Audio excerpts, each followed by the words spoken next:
Jika dinding ini telah jebol, maka keluarlah Ya'juj dan Ma'juj yang akan membuat kerusakan yang luar biasa di dunia. Lalu, bagaimanakah kondisi tembok ini sekarang? Simak videonya sampai selesai. La ilaha illallah Muhammadun Rasulullah alaihi salatullah wa alihi wal ahib. Assalamualaikum warahmatullahi wabarakatuh. Mungkin banyak dari teman-teman semua yang telah mendengar kisah tentang Zulkarnain yang membuat sebuah tembok besi. Dan menurut para ahli sejarah, tembok ini kira-kira dibangun pada tahun 300-an sebelum Masehi. Tapi di video kali ini kita tidak akan membahas tentang bagaimana cara tembok itu dibuat. Di sini kita akan bahas tembok itu ketika pada tahun 800-an Masehi ada seorang khalifah bermimpi tentang tembok ini. Artinya kita bahas 1200 tahun setelah tembok ini dibangun, atau 200 tahun setelah Al-Quran menceritakan tentang kisah Zulkarnain. Lalu bagaimana mimpi khalifah tersebut? Kemudian apa yang dilakukan khalifah tersebut setelah beliau bermimpi tentang tembok itu? Untuk itu, di video kali ini kita akan membahas tentang mencari keberadaan tembok Zulkarnain.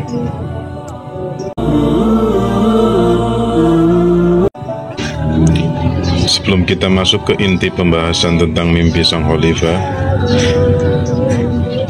berikut ini secara singkat tentang alasan kenapa tembok Zulkarnain dibangun. Ya'juj dan Ma'juj merupakan dua suku terkuat dan kejam sepanjang sejarah. Tak ada satu kaum pun yang pernah mengalahkan dua suku ini. Mereka sangat senang membuat pengerusakan dan kerap kali membunuh orang. Hingga pada suatu hari, datanglah Raja Zulkarnain dan pasukannya ke tempat tersebut. Kemudian dengan bantuan masyarakat sekitar, Zulkarnain membuat tembok di antara dua buah gunung. Tembok besar ini terbuat dari campuran besi dan tembaga yang dipanaskan. Fungsinya adalah Ya'juj dan Ma'juj terkurung dan tak bisa keluar dari balik tembok ini. Setelah tembok ini selesai dibangun dan suku-suku di sekitarnya merasa aman dari serangan Ya'juj dan Ma'juj, di kemudian hari Raja Zulkarnain berkata, "Dinding ini adalah rahmat dari Tuhanku Allah Subhanahu wa Ta'ala. Maka apabila sudah datang janji dari Tuhanku, Dia akan menjadikan dinding ini hancur. Dan janji Tuhanku itu adalah benar." Surat Al-Kahfi ayat 98. Jadi sampai hari ini Ya'juj dan Ma'juj masih terkurung di dalam tembok besi itu. Kemudian akan keluar dan membuat kerusakan di seluruh dunia ketika masa-masa dunia diambang kiamat.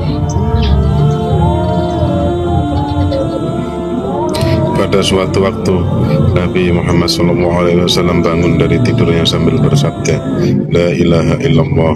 Celakalah orang-orang Arab karena suatu bencana akan terjadi, yaitu hari ini dinding Ya'juj dan Ma'juj telah terbuka sebesar ini. Dan Abu Sufyan perawi hadis ini membuat lingkaran dengan jari telunjuk dan ibu jari. Sahih Muslim 5128. Artinya sejak 1200 tahun tembok itu dibangun telah ada lubang di sana.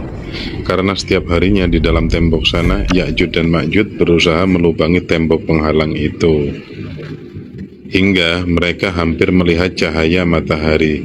Kemudian salah seorang dari mereka berkata, "Pulanglah, besok kita lanjutkan lagi melubangi tembok ini." Keesokan harinya mereka kembali ke tembok itu dengan maksud untuk melanjutkan melubanginya. Namun Allah Subhanahu wa Ta'ala tutup lagi lubang dinding itu yang padahal kemarin telah berlubang. Ini akan terjadi setiap hari terus-menerus sampai dunia telah di masa akhir kiamat.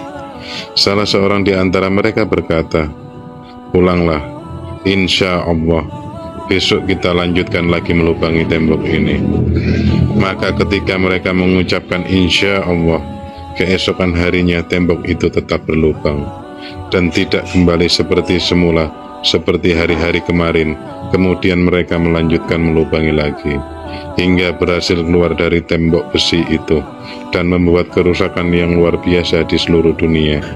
Kisah ini tertulis dalam manuskrip Arab kuno catatan Ibnu Qurzabih, seorang ilmuwan dan geografer terkenal akan karyanya, yaitu kitab Musalik wal Mamalik. Pada suatu malam di zaman kekhalifahan Bani Abbasiyah, Khalifah Al-Watsib bermimpi bahwasanya tembok yang dahulu dibangun oleh Zulkarnain telah jebol dan terbuka. Itu berarti kaum yang ribuan tahun berada di baliknya, yaitu Ya'jud dan Ma'jud, telah berkeliaran di alam bebas. Khalifah sangat ketakutan jika hal itu terjadi. Tandanya telah terjadi malapetaka yang sangat besar. Karena dengan lepasnya Ya'jud dan Ma'jud merupakan satu dari 10 tanda besar kiamat, seperti yang disabdakan oleh baginda Nabi besar Shallallahu Alaihi Wasallam. Kemudian beliau meminta untuk mengecek tembok Zulkarnain, apakah masih berdiri kokoh atau sudah hancur. Untuk sementara tembok ini masih menjadi misteri di mana letaknya, karena sampai saat ini tidak ada seorang pun yang mengetahuinya letaknya di mana. Kemudian salah satu pembesarnya mendatangkan seorang pengembara asal Turki yang bernama Salam Tarjuman. Khalifah Al-Watsib memerintahkan kepada Salam Tarjuman untuk mencari dan memastikan bahwasanya tembok Zulkarnain masih aman dan belum jebol. Khalifah memberikan uang kepadanya 5.000 dinar dan ditambah lagi dengan 10.000 dirham pada Salam Tarjuman demi bisa mencari jawaban akan mimpinya itu. Kemudian demi memastikan Salam Tarjuman bisa menemukan tembok itu, sang khalifah mengikut sertakan 50 prajuritnya dan juga dilengkapi dengan perlengkapan untuk selama perjalanannya. Akhirnya mereka pun tiba di suatu wilayah, tepatnya di wilayah Armenia. Armenia adalah negara perbatasan antara Eropa Timur dan Asia, terletak berada di antara Laut Hitam dan Laut Kaspia. Salam Tarjuman melihat sebuah daerah yang tanahnya berwarna hitam dan air lautnya seolah-olah berwarna kehitaman juga. Kemudian Salam Tarjuman dan pasukan kerajaan singgah di kota yang tanpa penduduk. Kota ini terlihat seperti ditinggalkan terburu-buru oleh penduduknya, jadi tidak ada sama sekali warga di sana. Lalu mereka menemui 1-2 perkampungan yang ada penduduknya. Kemudian Salam pun bertanya kepada penduduk itu. Tapi anehnya para penduduk itu memiliki bahasa yang tidak dikenal alias bahasa asing, sehingga mereka tidak bisa berkomunikasi dengan Salam Tarjuman. Dan kemungkinan orang-orang itu adalah orang-orang Georgia yang bahasanya terisolir selama 5.000 tahun. Kemudian karena Salam Tarjuman sulit berkomunikasi, mereka pun akhirnya menggunakan bahasa isyarat untuk bertanya. Apakah mereka mengetahui tentang dinding besi atau tembok dinding besi? Akhirnya para penduduk di sana membawa Salam Tarjuman dan rombongan pergi ke suatu tempat. Warga sekitar menunjukkan bahwasanya di situ memang ada sebuah gerbang atau sebuah dinding yang terbuat dari besi tembaga. Daerah itu kalau dilihat dari peta dunia disebut dengan Ngarai Derial. Lokasinya berada dekat Sungai Terek, Georgia. Ngarai sendiri diartikan sebagai sebuah lembah yang punya sisi-sisi dinding pegunungan yang terjal. Untuk menuju ke lorong lembah tersebut hanya satu jalan ke sana. Lorong ini dibuat oleh tentara Georgia. Menurut sejarawan Muslim Abdul Kalam Azad, ada satu timbunan besar berupa tembok yang dibuat dari besi bercampur tembaga di Bukit Kaukas. Bendungan berupa dinding ini ada di kawasan yang cukup sempit di antara dua bukit di Riau.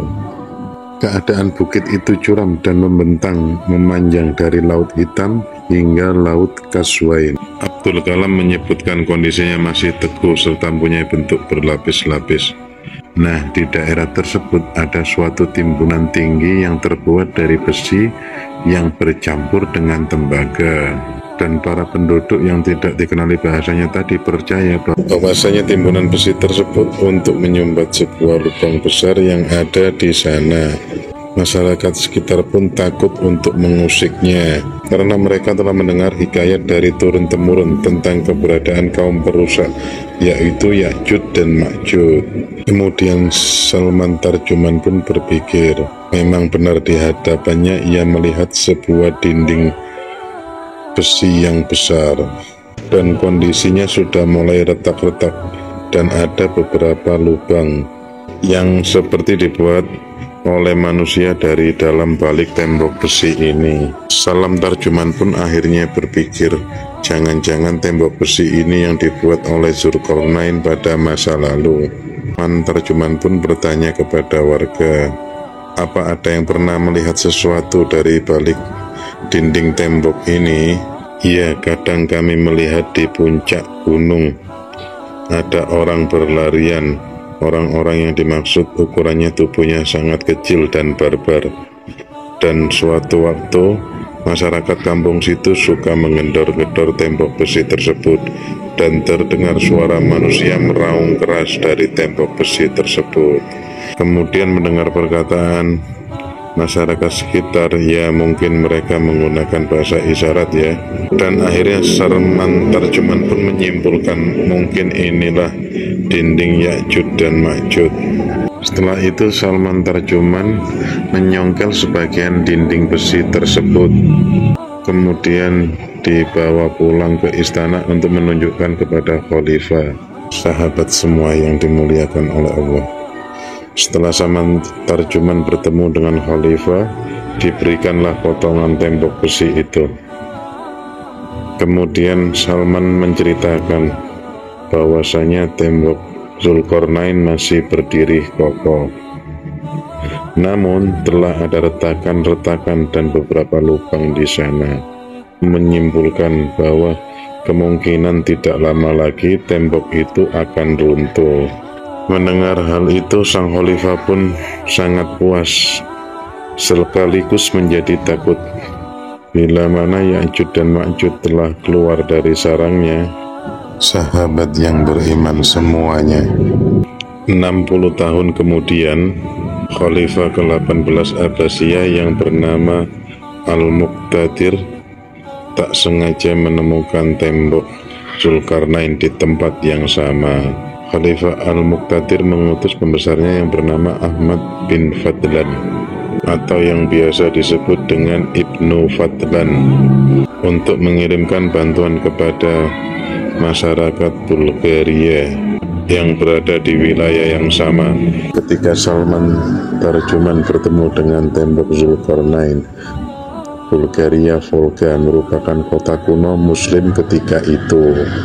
Disinilah yang menjadi catatan penting, bahwasanya Ibnu Fadlan juga bertemu dengan Ya'juj dan Ma'juj. Namun anehnya Ibnu Fadlan melihat mereka seukuran sangat besar atau sekitar setinggi pohon kurma. Itu artinya mereka adalah suku raksasa. Masyarakat sekitarnya juga menyebut mereka dengan Ya'juj dan Ma'juj. Tidak tahu mana yang benar antara Salam Tarjuman atau Ibnu Fadlan mengenai gambar fisik dan wujud Ya'juj dan Ma'juj. Rasulullah SAW bersabda, sesungguhnya kalian berkata tak ada musuh, sementara kalian juga senantiasa memerangi musuh-musuh hingga datang Ya'juj dan Ma'juj yang bermuka lebar, bermata sipit, berambut pirang. Mereka juga kemudian datang dari setiap arah. Wajah-wajah mereka serupa tameng yang dilapisi kulit. Hadis riwayat Ahmad. Sebenarnya sampai saat ini pun lokasi tembok ini masih misterius di mana letak persisnya. Bahkan ada yang bilang tembok Zulkarnain itu adalah tembok besar Cina. Wallahu a'lam bishawab. Jadi itu kisah pencarian tembok besar Zulkarnain. Kurang lebihnya saya memohon maaf. Yang benar datangnya dari Allah Subhanahu wa ta'ala.